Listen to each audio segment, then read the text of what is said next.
Bine, vă găsesc la un episod. Astăzi vom ne juca Stumble Guys, dar nu orice Stumble Guys beta. Stumble Guys beta.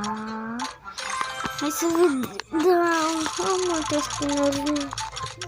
Multe skin-uri. O să-mi aleg și skin că...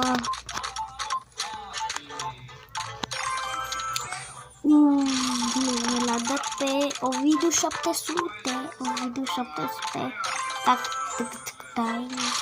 Ovidiu 700. Vreau numai 100. De Minecraft. Hai să ne... Am multe speciale, nu spun nu. Rare, na. Am rare, da.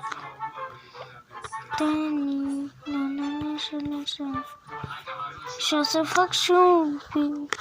Deci da, uitați-vă ce mi-a rămas. Și ce skin să-mi aleg? Dinamitronul. Asta. Sau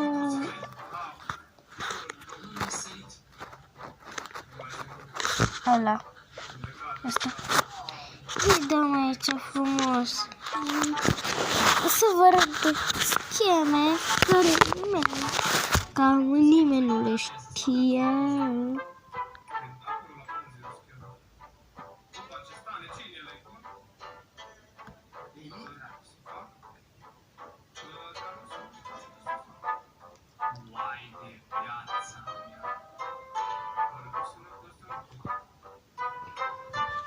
Mama.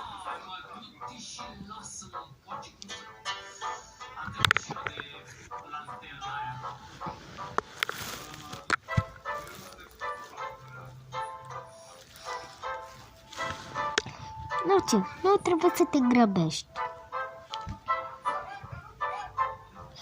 Da.